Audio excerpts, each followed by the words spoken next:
again, welcome back. I am very pleased to see you all. Today we will be looking at first, second, and third person. Are you ready? Here we go. First person is when the writer speaks about himself or herself. Look at this example. I am happy. The writer is speaking about himself or herself. So this is written in the first person. Second person is when the writer addresses the reader. Look at this example. You are happy. The writer is addressing the reader directly. This is written in the second person. In this example, the writer is talking about someone else.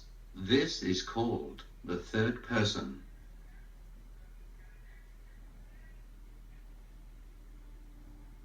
So you see, there are different ways in which a writer can write. In the first, second, or third person. Now it is your turn.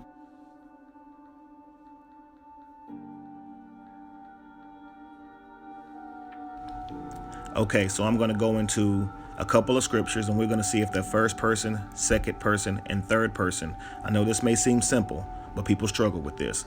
So here we go. Jesus left the temple and was walking away when his disciples came up to him to call his attention to the buildings. Do you see all these things? He asked. Truly, I tell you, not one stone here will be left on another. Everyone will be thrown down.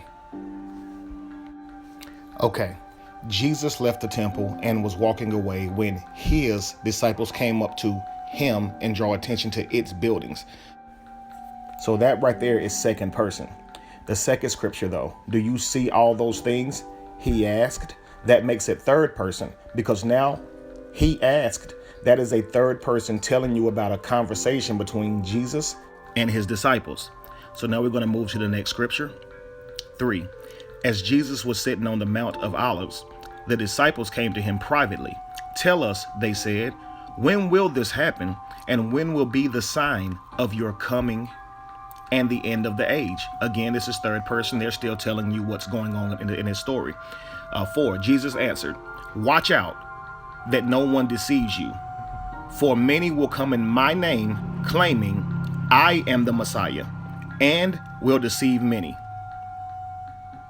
So the person writing this or narrating this in third person is literally saying right here in verse 5 that Jesus tells his disciples, many will come in my name, claiming I am the Messiah.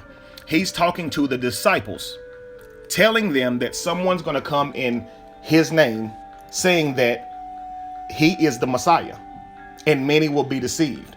Now, unless Jesus was holding up air quotes when he said this, he was truly warning people that someone would say he was Christ, not that someone would say they were Christ. He said, many will come in my name. He didn't say many will come in my name saying that they are the Christ. He said saying that I am the Christ.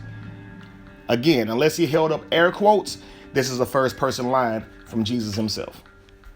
It is again, Luke 21:8, NIV. He replied, the quotes are here. Watch out that you are not deceived, for many will come in my name, claiming I am he. The time is near. Do not follow them. If the quotes were right there behind claiming, which would be, for many will come in my name, claiming, quote, I am he, and continued from there, you could say that Jesus was talking about someone else. But that's not what the quotes are. These are your scholars. And let's look at the quotes now. That's New International Version, NIV, the NLV, New Living Translation. The quotes are right there in don't before don't, not, I am the Messiah. Again, the English version, look at the quotes. This is every quote you will ever find, every scripture you will ever find. These are scholars. Okay, so if I understand you're not going to trust me, and you say I may not have enough qualifications, but what about the people deemed qualified to translate this book to us?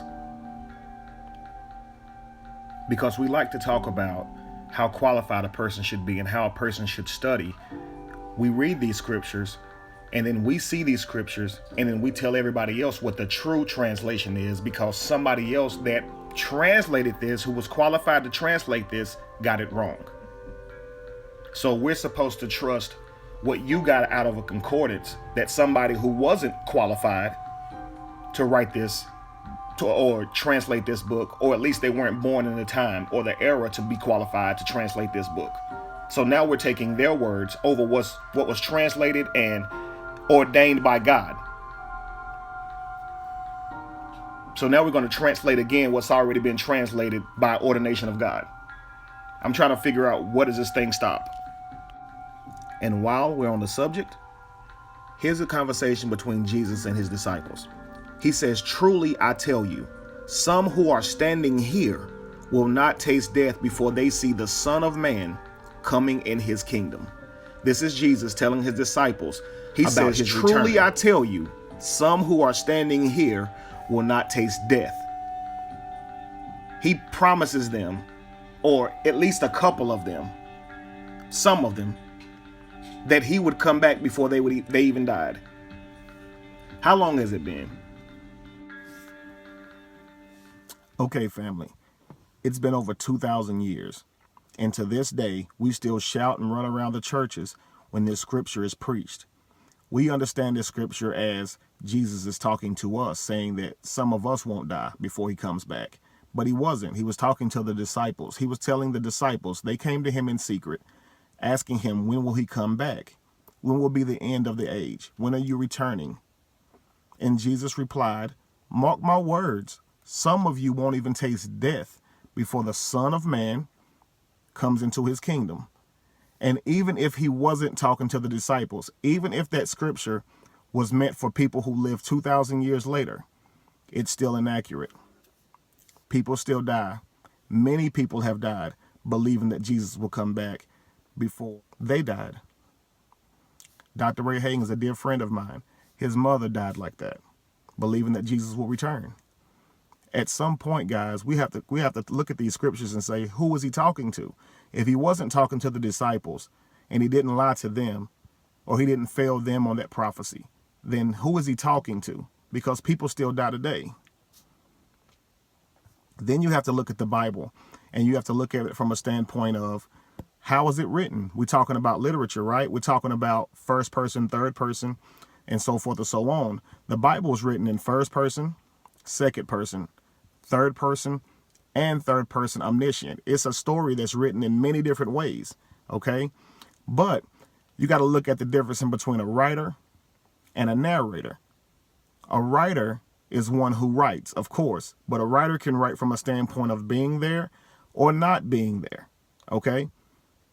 They can write fiction. They can write anything, okay? They can write fact. They can write fiction. A narrator can read either, okay?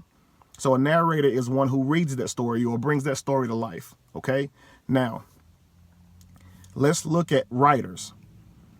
Writers like Moses, Paul, Matthew, Mark, Luke, John, any other person who gets credit for writing a book in the Bible.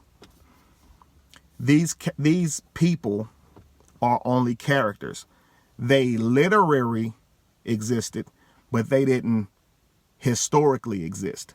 So only on literature do you have a Paul, Matthew, Mark, Luke, or John. There's really no record of them. No bodies ever found any of that. So even the people who we give credit to for writing these books, they never existed.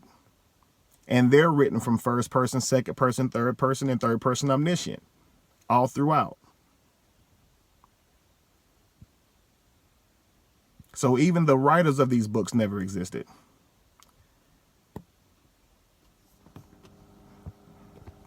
All right, sorry, I had to move. That light was starting to blind me. There was a glare on the phone. But anyway, I'm showing you guys this because this thought right here, this concept is like a poison in the communities of any person who's struggling, any person that's in a low poverty area, any person who's down, who doesn't have it all. It's poison because instead of changing your own situation, you're still believing that somebody's going to come back and rescue you. the saddest truth about it all is that nobody's coming back. You see what I'm saying? Like, even when I accepted that Jesus never existed, it was still very difficult for me to accept that nobody was coming back to rescue me or rescue us. You know, nobody's going to judge all these people who has done us wrong, you know. And that was the hardest thing for me to accept. But the thing is, if you step away from this literature, once you understand now that it's not of God, okay, then you just take responsibility for yourself and you can change your own situation. You can show up in your own life. You can be exactly who you're waiting for and who you're praying for, okay? Anybody out there will tell you that's one of the top hated things about religion, especially dealing with, you know, waiting for some God or deity to come back for you and rescue you. You know, that thought is destroying people, okay? It keeps them in their predicament. They never will put forth any real effort to come out of their predicament because, A, they believe they are there because it's been ordained by God, okay? B, they believe that someone's going to come back and rescue them from their current state, or whatever. We have to understand that nobody's coming back, okay? We have to understand that. And once we understand that, we can take control of our lives. This video is probably too lengthy as it is. I'm going to get off. Maybe I'll do a part 2. In fact, I have a series that I'm going to be starting here, and it's going to be called, Where Would We Be Without Preaching? Keep that in mind. Where would we be without preaching? Holla. If you like this video, please subscribe, share. I want you guys to know that I cannot do this without you guys. If you guys are, you know, taking this burden up with me and trying to help and wake up people, please share, like, and subscribe. Please, please. I need y'all help. I cannot do this on my own. Okay? Let's team up and let's make sure all these videos go viral if we can. We need to let the world know. We need to shock them. We need to wake them up by any means necessary. Okay? We need to plant as many seeds as we possibly can. I would love to see that somebody can't even scroll their timeline without seeing some kind of post from some person or somebody who's being conscious and trying to give them different concepts so they can think their way out of this. We're all in this together, okay? That's all I have to say. Until next time, holla.